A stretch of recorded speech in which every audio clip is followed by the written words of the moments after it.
93大外交，除了受邀的有意思之外，而不受邀的或者是拒绝来的，这意思更大。莫迪到了天津开上海的合作峰会，但是他没有进北转头就去了东京，喜极而泣，感谢印度不坑中国人。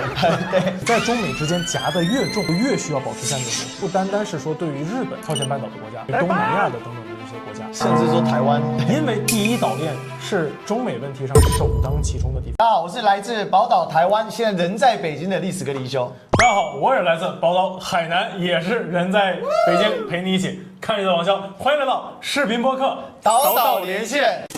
Ladies and gentlemen, welcome the host. 93阅兵当天呢，其实肖哥有发一支讨论这个大外交的嘛？对，加上这一次，其实历史哥能够促成这一次北京行的原因，是我们跟那个 B 站晚上有一场这个直播，是聊一聊93阅兵台上面，没错，看这个过去10年风云变幻，但是呢，确实他的时间给我们的时间太短了，1个小时聊不够啊。我想说，除了这个给我们的大纲之外，我们能不能再多聊一点？对，因为有一些国家它其实是在规格之外嘛，就是他没有来嘛，是的，或者是有一些问题是邀了他没来，那还有一些状况是他前面来，他后面不来比如说呢，在天津刚刚办完的这个上合组织峰会结果有人来了，就走了莫迪来了就走了，那走还不走去哪里？不去北京去东京，都是京差很多对，你去个南京的好过这，是所以呢，今天我们就这个话题聊一下这个在大外交之外的大外交。对，因为这一次的阅兵来的国家领导人有2个是属于区域性很强的。对，第一个中亚5国全都来了，没错。上一次的话，土库曼斯坦没来，是另外中亚4国。但是土库曼斯坦这个国家呢，其实非常有趣，跟大家介绍一下，就是土库曼斯坦这个国家是试图把自己打造为永久中立国的。对，所以说它是不太参与国际多边活动的。你要知道，很多人认为说这个上合组织是中国、俄罗斯加上中亚5国，其实不是的。土库曼斯坦没有参加上合组织，但是你看这一次土库曼斯坦来了。对，这一次的其实来与不来，站位还是有点，相对来说比2015年还是有点明显的，对不对？是。然后呢，另外一个是东盟，东盟这一次挺给力的，6个一把手，6个一把手。然后呢，这里面有2个有意思的点。第一个，这次呢是这个新加坡的这个副总理来了，上一次呢是新加坡的前副总理，然后呢，现任的都不一样。对，另外一个就是我觉得特别感慨的，或者说感觉特别给面子，就是普拉博沃，印尼总统，这个是叫做东南亚第1大国，印尼全国是2亿多人口，而且呢现在全国骚乱，普拉博沃一开始都已经跟中国说了，说，我想了一想，我还是不来了。对，中方已经表示理解了，可是最后就在93当天凌晨还是来了。对，我觉得这个很给力，所以我北京可不近啊，对吧？所以我觉得这里面是可以说到。那另外我关注到的是这个东北亚因为这一次金正恩他坐了专列来，而且他最终的位置呢是在这个习近平的左边对应的是在普丁的这个2侧所以我想这里面有很强的地缘政治一些概念那这个当然我们在 B 站官方直播就不太方便说我觉得我们就把这个补充。但是刚才讲到的来了但是又走了进了京但没进京，但又去了另外一京就是莫迪对，莫迪到了天津开上海这个合作峰会嘛，然后上合组织嘛，但是呢他没有进北京，转头就去了东京，然后又签了一个大合约说要找日本盖高铁。当然这个中国大陆的网友们是这个欢声雷动了喜极而泣，感谢印度不坑中国人。对，千万别来没有人想当下一个小米嘛。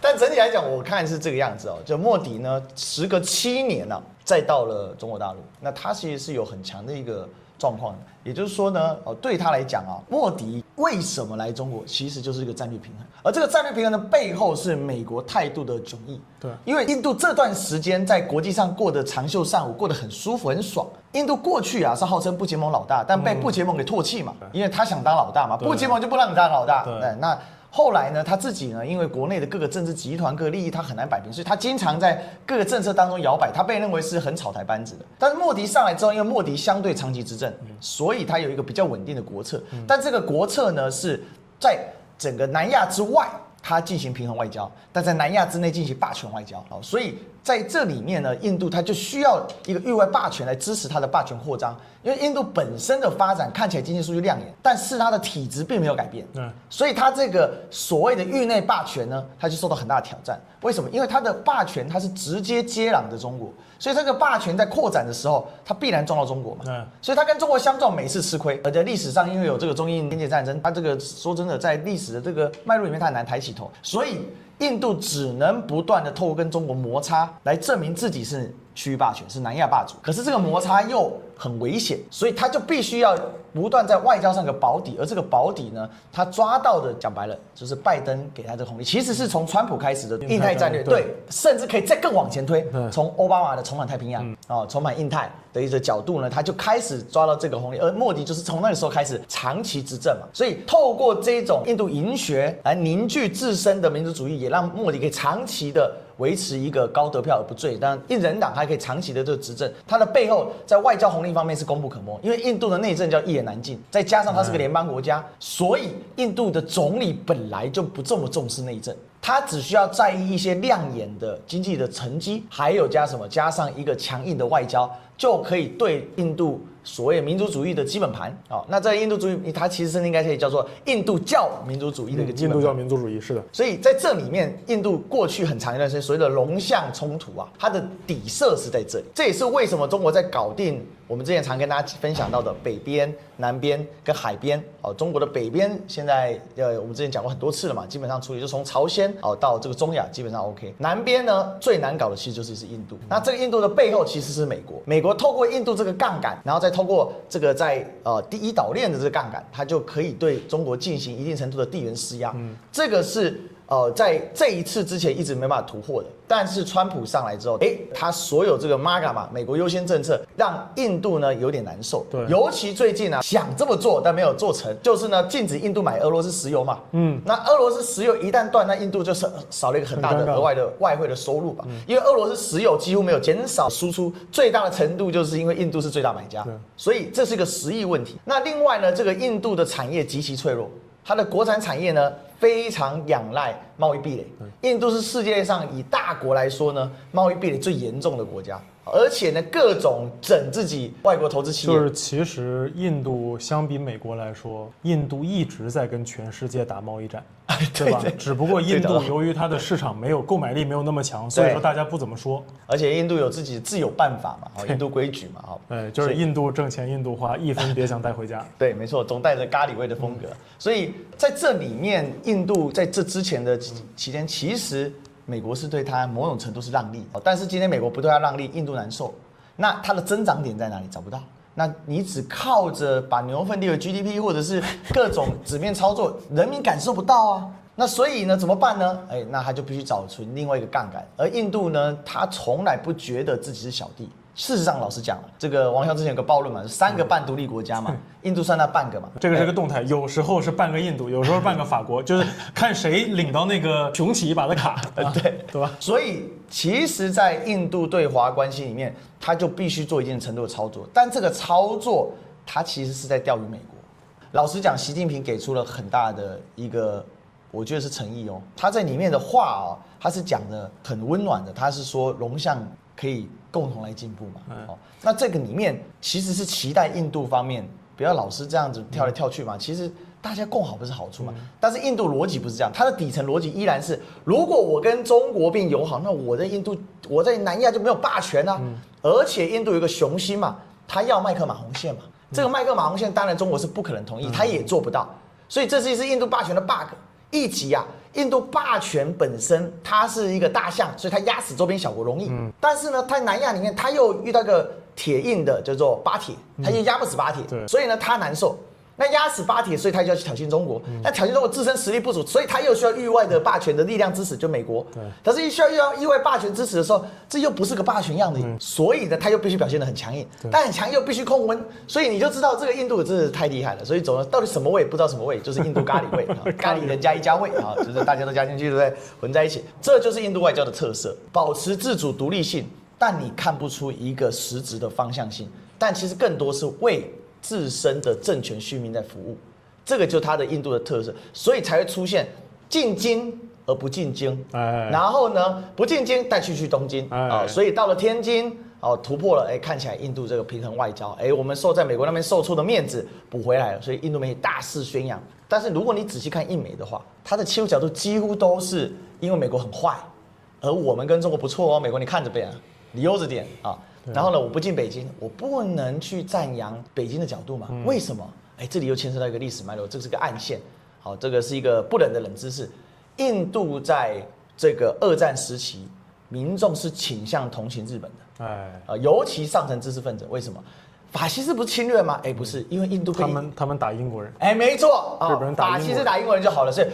敌人的敌人就是我好朋友。当时的这个印度的一些高层，他们是倾向跟日本合作的，来赶走这个英国人。所以其实在这里面这个暗线，也就是说，印度一直跟日本维持的相对友好关系，而且他们没有实质的历史侵略冲突。所以他说不能伤害日本人的感情，这个是莫迪在日本讲出来的话，所以他转头就去了东京，是这样子。那去了东京呢，对印度来讲又有一个心理安慰感嘛，就说我在岛链的头压住了你的这个中国大陆的一个这个区域地缘外扩嘛，是不是？所以我这边日本压你，那我是不是印度这边压力就减少？好，所以其实这在93大阅兵之外，我们可以去观察到的。但是正是因为这样的一个行为我觉得呢，更让印度未来的外交空间在下降。因为呢，这一次中国93大阅兵，它所彰显出来的，它并不是一个侵略者的角色，而是一个被侵略者，他怎么自己站起来、强起来，自立自强。没错，而且更重要的是，他欢迎所有被欺压的小兄弟，甚至他欢迎你过去可能你是侵略国。但是你如果今天愿意正视历史问题，愿意正视历史的事实，那你也可以来加入这一场。那当然没有那么快，但是我觉得整体来讲，这是93所展现出来之后，那它的焦虑感你就可以看到，反而东南亚国家没什么焦虑感，中亚国家完全没焦虑感。对，然后朝鲜来了，韩国派了非常高级的，就是他的议长，对，相当于他们的国家的3把手，甚至其实是2把手，因为韩国的总理比较像是幕僚长嘛，而且他必须有国会任命同意权，而议长其实在韩国的整个宪政体制里面是非常大的，所以呢，在这里面他反而呢是给了很高成绩，因为韩国是没有副总统的，所以你可以看到这里面的一个平衡的一个过程而且这里面也充分体验一个问题，就是个别国家的历史脉络其实会主导它当代的一些政治民情的风尚。印度的历史没有日本侵略这一块，所以他对于抗战胜利，他反而是一种灾难。为什么英国又打赢了？英国又不走了，气死我了！所以印度的独立其实是靠自己争取的，所以这一块是我们今天就这个莫迪的补充那再我想问王骁你的看法就是莫迪这样子跳，但是我看到中国的态度其实是更宏观跟恢宏开放的，你怎么看呢？首先，我就说中国的政权跟印度政权最大的区别在于哪里？中国的政权叫做我们的政策基本上是稳定且不太改变的。对，不管领导人是谁，我们的政策基本上是不太改变的，不是说针对你个人，我们其实是针对你们的这个国家在进行外交，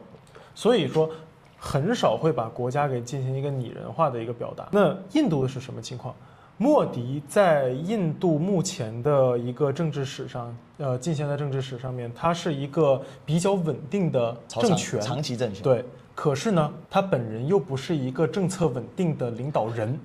这个是莫迪最大的问题。莫迪其实你要知道，他经历过几轮，他有几种莫迪在印度政治中互相颅内冲突。对，第一种莫迪是印度教民族主义，就跟你刚才说的一样，莫迪对于并不是莫迪并不是对所有的印度人都好，对，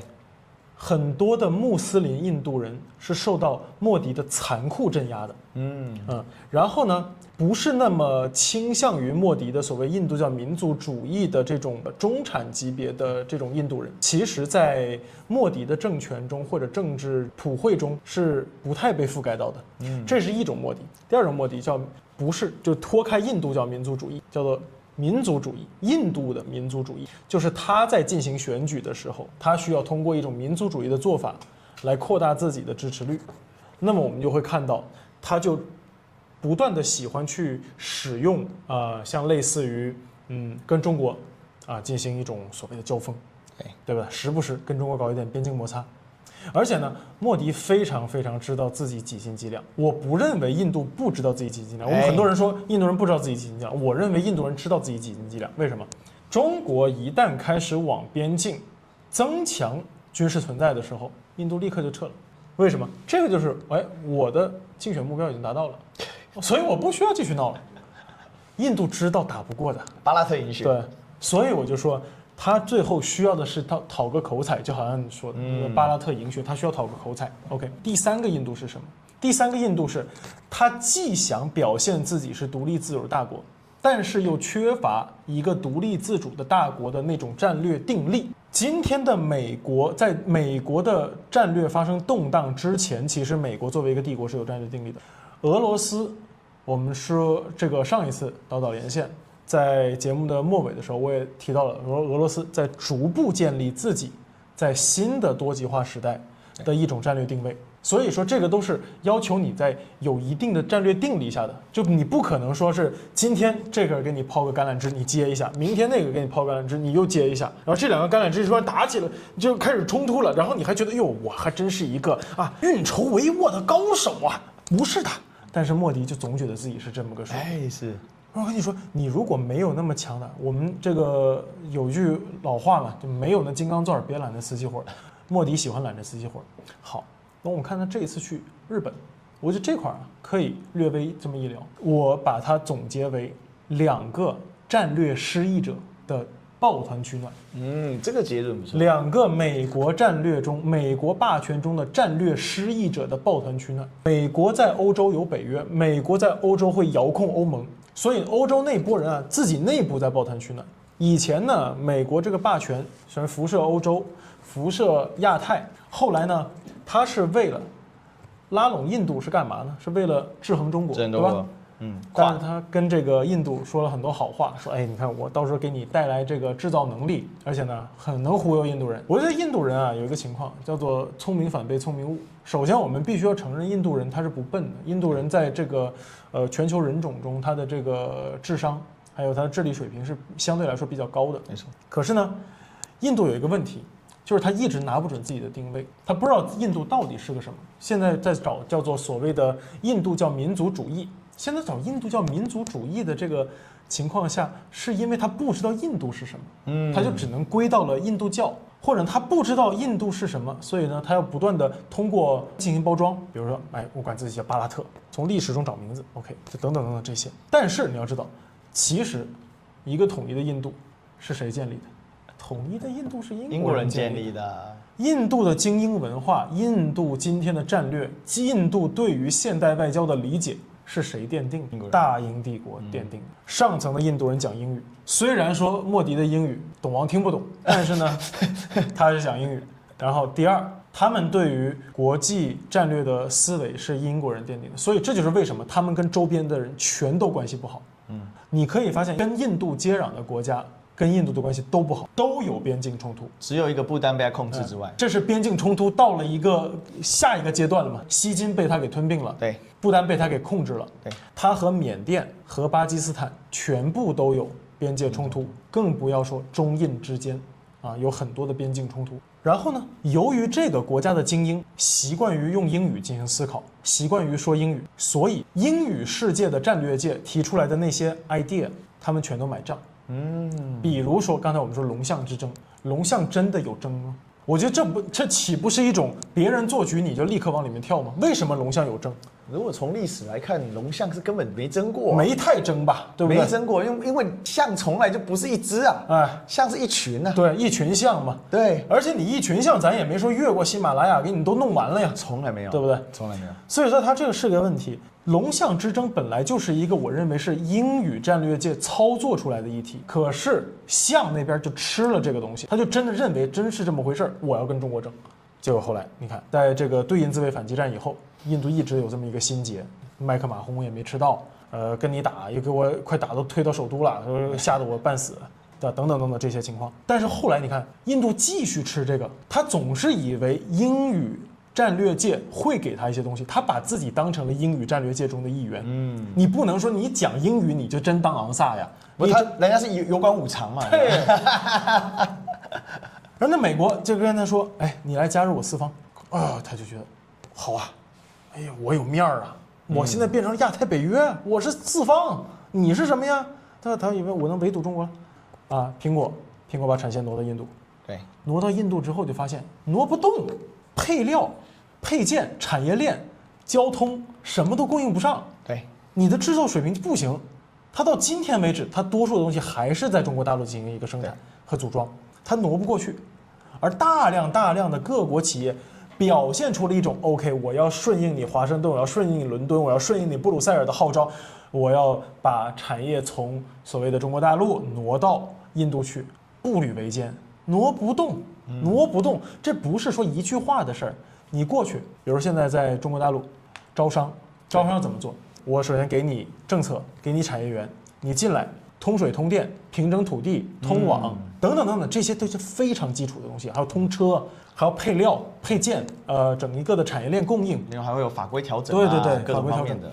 对，所以我就说这个东西啊，印度你如果不提供这些东西，你就只是期待着别人把东西搬到你家去，然后帮你把所有东西都做好，这是不可能的。所以现在我们也看出来了，他现在成了一个战略失意者，因为这个战略窗口过了，对你没吃到。好，那我们再看日本，日本它现在最尴尬的情况，日本它一直把自己当成了我们说西方霸权。什么是西方霸权？日本认为自己是叫做西方霸权的一部分，所以亚入欧嘛，对，他很有这样的战略自觉，他总是认为我的任务就是维持这个西方霸权，而我在东亚这个地方维持世界霸权，主要是干什么？主要是围堵中国。日本的战略安全是高度依赖美国的军事保障，对吧？然后呢，这里面美国霸权和他的这些仆从国之间的利益关系是，我把我的产业转移给你，你来生产，你来帮我实现一定的战略任务，比如围堵中国，比如这个那个。然后呢，你把你赚的钱拿来买美债，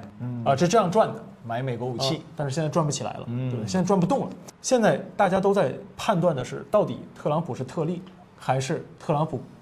将会开启一个新常态？这个我觉得我们可以丢给我们的观众朋友思考一下，到底川普是特例，还是只是川一世？对不对？他到底是川始皇呢，还是呢他就只是一个川阳帝啊？可能就倒了就没了啊，都不知道啊。大家想一想啊，这个我们可以思考一下。大家会猜，因为就是你特朗普啊，现在看着很乖张，可是他背后特朗普乖张的原因，美国没钱了啊，这难道不是事实吗？这也确实是事实。而对于美国来说，如果说我不再提供这些安全承诺，我是不是就有我的战略自主性了呢？我是不是就有我的战略自由了呢？好像也是。我是不是就不用浪费这么多钱了呢？好像也是。尤其这个就是，当他维持一个帝国的成本已经高出了美国维持一个帝国的收益，对，这个时候日本就紧张了呀。对，而日本就只能说，我到底怎么办？而现在很明显，特朗普不太搭理石破茂，给石破茂非常非常大的压力。这会儿我们看到了两个美国战略里面的失意者啊，开始勾搭在一起，勾搭在一起。这印日关系是吧？大家会觉得哦，好像我们的一些他们以为这样东西啊，可以来表现一下哦，我们好像是有一定战略自主性的，我们也是战略家，但是背后是什么？是两个被战略抛弃的国家。这让我想到什么？让我想到 CPP 变 CPTPP 啊。日本说我也扛得起来啊，你美国退出 CPP， 我搞个 CPTPP 可不可以？又没成功嘛，因为没有扎实的经济基础。其实日本跟印度的拉近，它有一些经济的愿景，但问题碍于各自的一个基础的一些，不管是它的一个社会的基础脉络，它的一些经济发展史等等的这些问题，它没有办法真正的意义上结合。否则大家想一个问题：日本有资金有技术。印度有土地、有劳工、有市场，理论上是这一拍即合，是互补的，对，但补不上啊，补不上。日本曾经也想着在越南试过，但也在越南也失败了。对，越南基建太差，第二越南太小了，对，市场不够，将不到1亿人口，那就撑不起来嘛。所以1亿人口土地也太小，不够。那到印度，它看起来是下一步，可是好像效果也不好。大家也知道，这个印度哦，不要说盖高铁，盖一般铁路都难受，困难啊，这个征地非常困难，然后到处这个农民的各种事情很多去了。所以刚才我非常同意王骁的一个看法，就是说两个战略失意者假装自己还很不错，过得很好。你看我们两个大国接近，因为在他们定义里面，他彼此是大国嘛。日本是经济上大国，对，他过去的军事大国，这个第一岛链的领导者，对吧？那印度是南亚的霸主啊，所以两个接在一起。来对付中国。可是这里面有一个基本的问题在于说，第一，日本也没那么坚决啦。你刚才讲石破茂，为什么川普不太搭理他？很简单啊，这因为石破茂本身在整个自民党的光谱系里面，它属于边缘，而且远美的那一套，他对美国他是有一些怨言的。你美国可以驻军我日本，我日本为什么不能驻军美国呢？哎，这是石破茂的说法，这我没有胡乱。那他这个逻辑一开，一开始日本有些人看他笑，但是他说的也何尝不是事实？所以对日本来讲，他虽然没办法突破麦克阿瑟当年所定下的结构，但是他却是在结构里面有一些屁股的挪动嘛，而这个挪动就会导致重心的更改嘛。所以最近有一个事情我反复提到，就是什么叫中日韩的农业部长定期会已经协调约，而且确认了，因为中日韩对于这个农业对土地啊，它是有很深的情感的，因为这3个都是农业国家。然后有很长期的对于这个土地、对于粮食安全，它也都是依靠自己，它是能够自给自足的，因为都在季风带嘛。所以这里面还有一个背后，所以我认为日本它没有这么强的抗中决心，但是印度来当然好不好？当然好啊，哪里不好？因为日本确实也缺乏增长点嘛，而且呢，与其前做的被美国给抄了，那我不如找个地方投看。那另外对于日本来讲，它这几年在中国大陆的投资，它是有一些压力，有一些这个策略上的错误嘛，因为它压氢能没有压新能源，导致它的支柱产业汽车有点问题。而且日本对比韩国灵活性要低一点，为什么？因为日本的这个支柱产业比较少，它主要就是汽车产业，这非常非常核心的啊，一部分制药，然后一部分这个半导体，但半导体主要在上游原材料市场，像韩国就有造船、半导体。好，然后另外就是汽车嘛，韩国的这个产业就比较，那它还有一个比较强的软性文化输出，还有韩娱嘛 ，K-pop， 所以韩国它有一点余裕哦。回过头来讲，这个日本跟这个印度的逻辑里面，其实它还是回到一个根本的问题啊，量变产生质变。我每次都要谈这个，当中国大陆的整个量变起来之后，其实政客们需要的是一些舞台。来逐步的让他的群众们接受这个量变所带来的变化，所以他需要演一些戏。所以莫迪，我猜测了，好，当然这是我不是他嘛，知人知面不知心嘛，哈。但是我认为他会不会觉得其实进北京也不见是坏事啊？我不认为这是坏事。对，但是对他来讲，他现在不能做，因为他长期印人党不是这样操作的嘛，所以他有一些他的一个脉络在走啊，所以这是一个印度的一个状况。再来，我们把这个焦点稍微从印日之间，我们上挪到这个朝鲜半岛。其实这一次我觉得最大的亮点之一哦，是这个半岛的太阳，坐着他的太阳列车，轰轰烈烈的来到了北京，让北京3日共照啊！这个害我们这几天晒得黑，我们去长城快被晒死了啊！你说天无2日，说谎啊！天有3日，好吧？正常的太阳，朝鲜的太阳，还有一点红太阳。好，总之呢，这个大家都知道啊，他就在习近平的左手边。有意思，除了中朝之间是血盟之外，本来在抗战里面，还有后面随后爆发的韩战、朝鲜战争里面，其实确实中朝之间有特殊的关系。还有金正的祖辈本来就跟当然就是抗日的，对，但是他们就抗联的，对他们讲白了就是同袍嘛，同梯的嘛。他的这个爷爷那个金日成，对，跟毛泽东就是实话实说，他是参加过这个共军的，所谓没错没错。那早期其实包括在北韩的这个执政党里面，他当年有很多亲中派嘛，他事实上就从当年就在延安嘛。可是我想进一步来问肖哥的，就是说，其实这里面有一个很有趣的现象，其实也有邀韩国。那我刚才讲韩国是派了议长来，对，李在明去美国一通彩虹屁啊，这个现在成为西方对川普外交的典范，对，成功的脱身，而且争取到还不错的一个，虽然没有再多，其实就赚到了，而且投资也比较少，压力小了很多。那你怎么看呢？朝鲜半岛在这一轮93外交里面，其实它是一个不来，一个来，但是一个不来如来，他好像这个也有来，对，好，那一个来了，有一个特点是。这个金正过去很少愿意参加这种多边外交，而且他这次是西装笔挺啊，这就川普说的，你礼貌吗？他很礼貌，好吗？你怎么看这变化？我是觉得，首先那个朝鲜半岛，由于它非常非常激烈的国际环境，对吧？这里属于叫我们就是它是字面意义上的庙小妖风大这个地方，这妖风还真很大，就是这边。小小一个地方，这么狭窄的一个半岛上面，能卷起多少的国际情况，对不对？从近代以来，日本想要侵略中国，通过朝鲜，对吧？然后呢，这个等到二战打完了以后，冷战时期，朝鲜半岛对于新中国来说是立国之战，对于美国来说是要重新开始审视东亚政局的一个情况的一个地方，然后再到后来所谓的这个朝核问题、六方会谈等等等等，到今天，所以这个地方一直不太平。一直不太平，这可能是全世界武装程度、堡垒化程度最高的半岛之一，或者这么小小的地方之一，对吧？所以我们在讨论朝鲜问题的时候，你要假设就是其实两边都有丰富的国际外交经验，是对吧？是，尤其是北边，因为北边的这个领导人做的时间长，对吧？而南边我们不能假设他没有外交人才，但是呢，由于韩国非常恶劣的政治斗争情况，导致他的政治人才很容易被消耗掉，然后呢，也导致了他很容易往上面出现一些抽象的人，比如说这个尹锡悦就是一个抽象的人，那就浪费了韩国的时间。但是好，我们还是讲过来，反正对于金正恩来说，或者对于这个北朝鲜来说，他所做的很多的事情是不断的在想办法通过自己的这种转换腾挪来争取自己的国际空间。对，而他有非常敏锐的这种政治嗅觉，来预判和研判到底我在下一个国际环境中我要站到一个什么样的位置上，对吧？所以说，我觉得不管是在俄乌冲突中他的表现，之前他在朝核问题中的表现，现在他在俄乌冲突中的表现，再到现在他来到北京来观看大阅兵的一个表现，我觉得这个是北朝鲜领导人的一个政治怎么说呢，嗅觉的体现。对 OK， 我们来讲一讲李在明。我觉得李在明这个人不简单，真的不简单。首先，我觉得在目前的情况下，对于小国来说，最理想的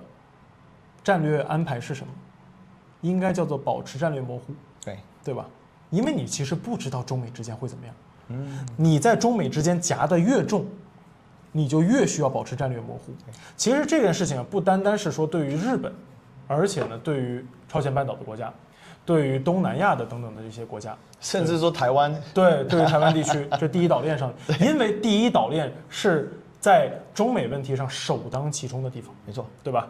那么好，作为一个第一岛链上尤其重要的国家，他一直说，以前啊，我们叫做安全靠美国，经济靠中国，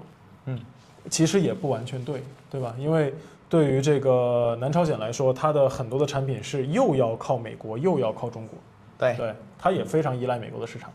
然后它非常依赖美国的技术供给，因为美国说能掐断你就能掐断你。对，当年日本也不是说搞不了芯片，但是呢，日本的这个芯片是美国活生生捏死的，对吧？头绪吧。所以对于南朝鲜来说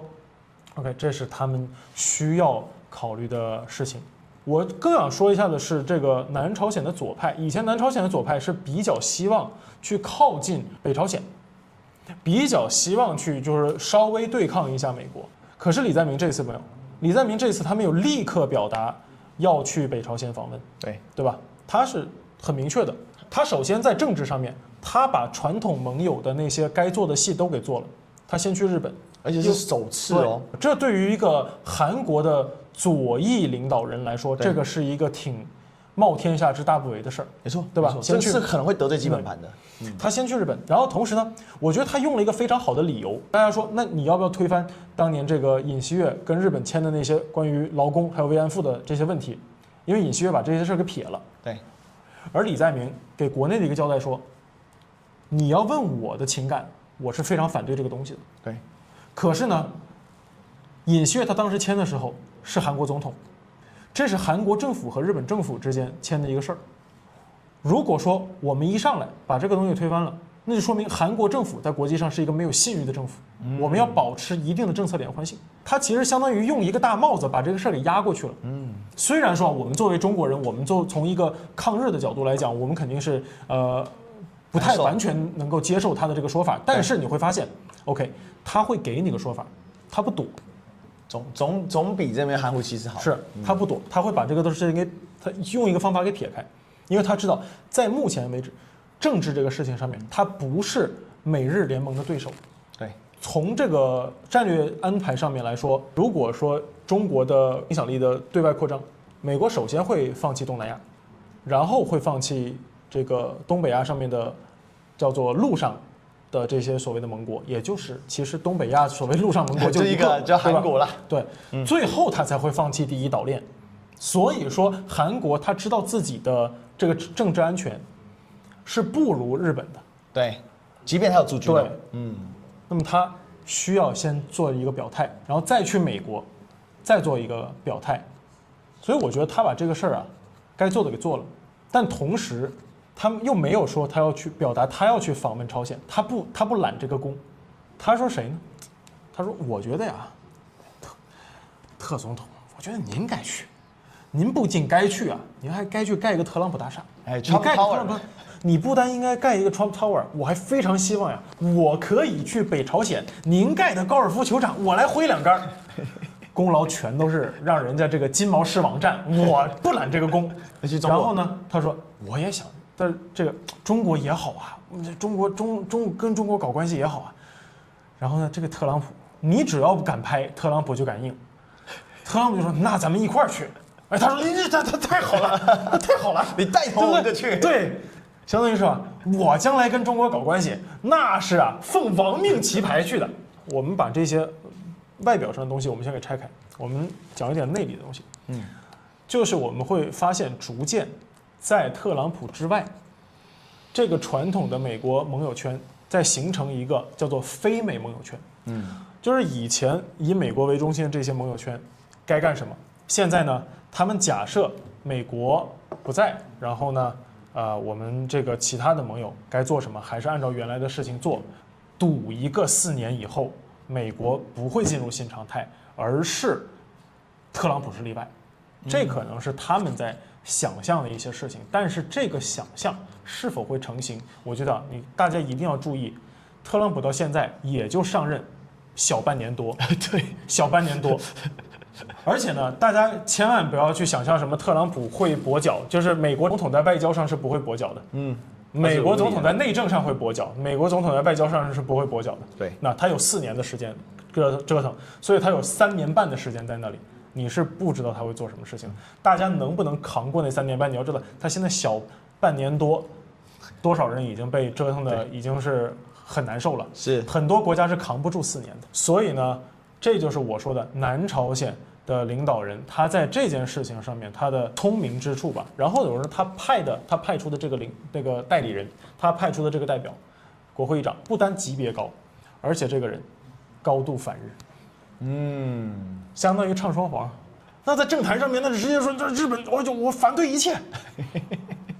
所以他派这个人来中国，非常没有问题。而你看这次我觉得有意思，你看当年是叫朴槿惠来了。见的是朝鲜这边的一个中央的高干，而这一次呢是金正恩来了，见到了一个反日派的南朝鲜的2把手，那他们之间会不会有什么联络和这个沟通啊？因为毕竟从南朝鲜的左派来说，他们是愿意跟北朝鲜进行沟通，没错，他们是爱干这事儿的，对啊，所以你。不好说的，看完阅兵之后吃午饭的时候，金正恩肯定是英语不错的，但是这个南韩的人英语不太好，对吧？因为金正恩是这个瑞士留学的嘛，可能他这个英语和这个法语都不错，但这你不好说。可是这南韩的人英语不好啊，所以这个韩国人可能逮着也就只能跟这个这金委员长至少不用翻译吧？对，聊聊天，对吧？而他们还可以说，我们也是这个文在寅当年的这个部下嘛，对吧？这里面其实我们做一点扩展，也做一点这个聚焦了哦。其实从这个东北亚跟这个朝鲜的这个问题哦，它有一个核心。它的核心是什么呢？就是朝鲜半岛是会率先去反映出地缘改变的地方。因为刚才你讲得很复杂，那为什么复杂呢？因为一般来说渠地啊，我们讲这个渠地，朝鲜从这个地理格局来看，它是陆上往海嘛，海上的横亘嘛，所以从日本往中国一定过朝鲜。你看历来的这个打仗里面，对，不管是这个唐朝的时候。跟这个百济倭国之战嘛，但白江口之役嘛，到了万历朝的时候，明朝万历朝的时候，这个抗倭援朝，对，抗倭援朝嘛，这他的这个战争就是这样，甲午战争也是一样嘛，都是一个日本跟中国怎么样来争夺这个进入大陆地缘，对，东北亚大门口，没错，中国要的是东北亚这个屏障，日本要的是把东北亚这个屏障变成了大门。哦，这个就是历来这个争夺，但今天日本肯定跟中国是赶不上了，但日本可以倚着美国嘛，但现在美国指望不上了，或者美国的力量在往后退缩，你就看到了很有趣的现象是，作为一个半岛民族，他们的那种嗅觉的敏锐，不管今天是我们说两韩或两朝，他们都有个传统叫四大主义，而这个四大主义有很多很多的变体或者怎么样，但是他们那个嗅觉真是厉害，所以我个人看是这样子啊。目前这次金正恩 join 的93阅兵，其实就是认可一件事嘛，就老大真的是老大。那我不会明面上说嘛，因为在建立自己认同当中，很多的这种区地，它甚至会被瓜分，或者它没办法形成一个独立的一个民族区。但是因为朝鲜半岛，第一个它比较特别，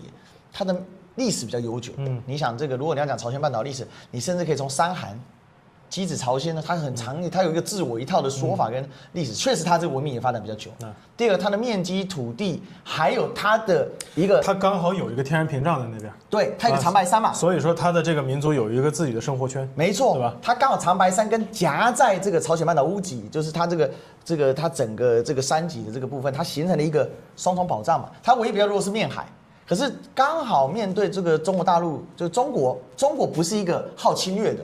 你只要臣服就没事了。哦，这只有个别帝王会比较在意这一块领土，大部分时候就是你只要羁縻，我就算了嘛，我就接受，而且我乐于把你当成一个这个首席的首席封臣，对，首席封臣，而且作为一个示范代，所以叫不争之国嘛。哦，朝鲜是明朝的不争之国，是清朝的首席藩属嘛。OK， 所以在这里面呢，它有一个很特殊的，就是它已经够大了。所以它有个很强的自主性，而这个自主性就所谓的四大主义的背景跟它历史脉络。好，在这里面你就看到，当它确保了它的生存安全之后，它那个灵活性又出现了。北朝鲜过去几年，它的生存安全性是非常非常薄弱的，它受到制裁，苏联断供，苏联垮了，然后但是它又是个家族政治，它的国家跟个人家族命运绑在一起，所以它很动辄得救。可是经过这几年发展，经过他们两三代人的发展之后，虽然我老实讲。这个北京不见得是满一平壤去发展核武的，但是确实它核武大家也习惯了，那它的自主性得到确立之后，它慢慢的就找出它的一个这个自主性，但这个自主性北京过去是有疑虑的，但慢慢的有一些化消在哪里呢？这个北朝鲜有核武，它并不是来乱我，它反而是我一个对抗华盛顿的一个很好的一个介质，而它本身有这个强烈的意愿。对抗东京就后面就是华盛顿嘛，然后甚至他现在自己都能达到，至少可以够到西岸。所以我觉得这个他就开始这些自主性就出现。否则大家想一个很简单的问题哦，平壤跑去支援莫斯科打仗，这种东西北京能接受吗？过去就肯定会很难受，但是现在拉来，而且让人家在左手边，跟普京同级的，所以我觉得这里面有一些味道，而这也代表什么？我们如果从明面看，会觉得是北京的软弱，至少有一些外媒或者是一些可能比较。反现在大陆政策的人，他可能他会这样子讲，我们通称反贼好了，他就是批判嘛，或者是有一些人不同看法的。但是实质上来说，他反而彰显了中国特色的崛起。他往外扩张的时候，作为一个懂得看风向的朝鲜，他怎么跑？所以他就跑了嘛。其实南韩也是，但南韩离中国再远一点，中间又隔了一个朝鲜，而且他又被美国驻军，所以他呢又。有它的格局上的一些限制，所以他就必做一些调整。那你就可以看到很有意思的，看起来李在明是去当小弟，但其实你发现一圈回来他是见风使舵，而且这见风使舵真厉害。他回来之后，川普没有对他表达任何他去接近中国的不满，零，而且也没有表达任何说你怎么没先去华盛顿才去日本，因为大家知道韩美关系里面很重要的一点是韩国领导上台一定要先去美国。但他先去日本，而且据说还去跟石破茂讨教2招，怎么跟他口应对，怎么跟美国人来往？因为日本后来成功了嘛，就不叠加嘛，这个不叠加其实还搞到台湾这个赖清德威信大师，所以我觉得我们从朝鲜半岛的形势的变化跟93阅兵的这个形势，其实你是可以看到，还是回到我们那个讲的，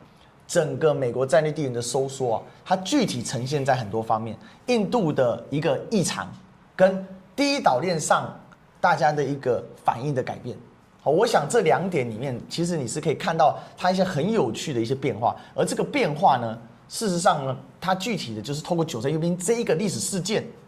它被映射出来了。那这映射出来之后，我们就看到这个变化。那当然，接下来这一波它往外扩散，其实对第一岛链压力最重的就剩菲律宾跟台湾嘛。哦，那这里说我们就时间关系，我们卖个关子，大家可以想一想，你觉得接下来菲律宾跟台湾会是什么变化呢？那回到我们一开始疑问的那个大家的那个问题，特朗普到底是一个例外，还是他将开启后面美国一个新常态？那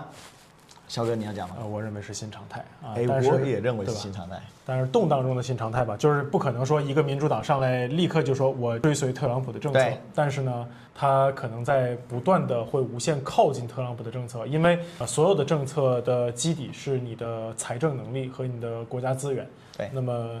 美国情况就是他的钱不多了啊，对。所以帝国哦，它遇到一个问题是，帝国的体系没办法维持帝国的运作，所以帝国就必须调整。但是帝国调整的过程当中呢，它呢是激烈调整，还是做缓慢的结构调整？但是美国今天遇到的最大问题是，各方利益集团绑定太深，它没有办法做出和缓的调整，也因此在这样的状况之下呢，才会出现像川普这样子非常激烈的意思去做调整。那这个调整最终是有效还没有效，我们很难说。但是我觉得有一点大家不要低估的就是说，美国并不会因为这个调整而彻底垮掉。这个瘦死的骆驼比马大。终究呢这个，但是有可能殃及池鱼。对，那倒霉的是谁呢？就是这一些所谓的盟友嘛，仆从国嘛，所以这些仆从国他就开始自救嘛，所以自救你会看到很多阳奉阴违的事情，或者是阳奉阳违的事情反正总之他就做这样的一个状况，所以这就是我们今天这个借着9·3的阅兵之事呢，给大家做了一些比较深度的一些分析那重点就讲印度跟日本还有这个朝鲜也给大家做一点，就把这个东北亚和南亚，我们就稍微给大家扩散一点，就是在9·3发生的同时，还有点什么人在搞点小心思。没错没错。那最后还是要讲一下，今天呢这个来到北京的第一次我们见面，岛连线变成岛论坛。